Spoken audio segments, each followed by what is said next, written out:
Hi நண்பர்களே, இன்றைக்கி நம்ம அக்கா வீட்டில் வந்து ஒரு சூப்பரான டிஷ் செய்ய போகிறாங்க. அதை எப்படி செய்கிறாங்கன்னு பார்க்கலாம். அதுக்கு என்னென்ன தேவையான பொருட்கள் ஃபஸ்ட்டு பார்த்துக்கலாம்.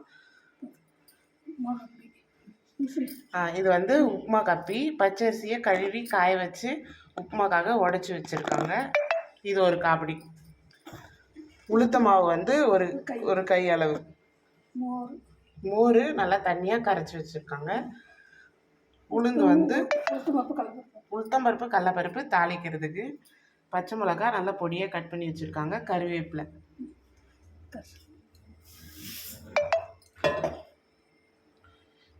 உப்புமா கப்பி, உளுந்த மாவு, மோர் எல்லாத்தையும் ஒன்றா போட்டு நல்லா கரைச்சி தேவையான அளவு உப்பு சேர்த்துக்கலாம். இதில்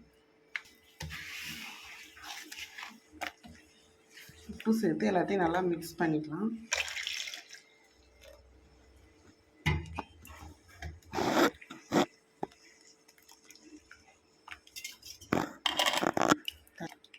இது வந்து கட்டி இல்லாத நல்லா தண்ணியாக கரைச்சிக்கலாம்.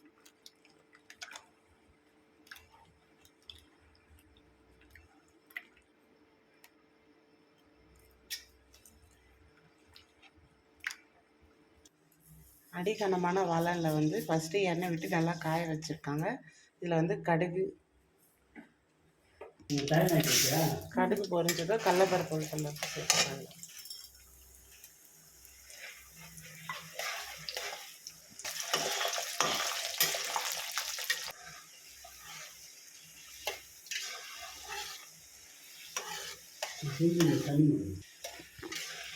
பருப்பு நல்லா சிவந்ததும் பச்சை மிளகாய் கருவேப்பிலை சேர்த்துக்கலாம்.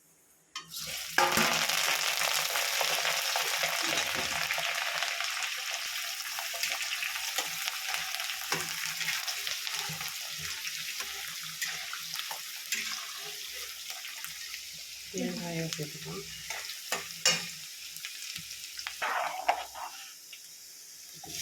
நல்லா பரவாயில்ல.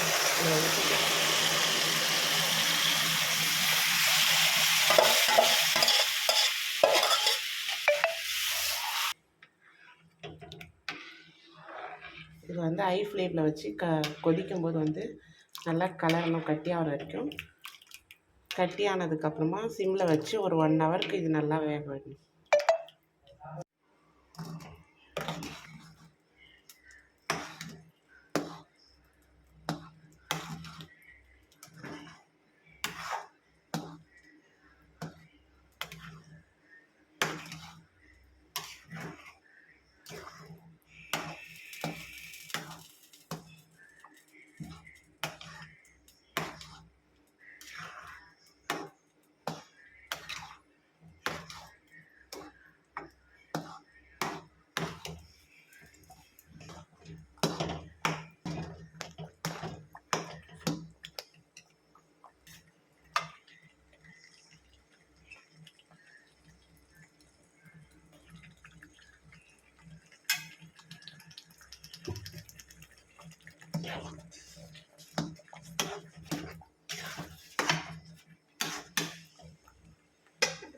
அப்புறம் 2 முறுக்க கடைசியில் காட்டிக்கிறது.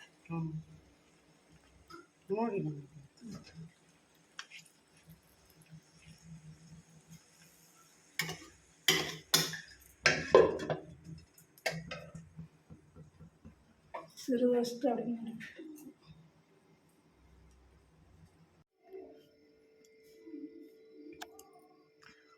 1 ஹவர் தானே வச்சேன். 1 ஹவர் ஆச்சு. 1 ஹவர் ஆகிடுச்சு. அடியெல்லாம் வந்து காந்தல் வந்து சூப்பராக வெந்திருக்கு. இப்போ எப்படி வந்திருக்குன்னு எடுத்து பார்க்கலாம்.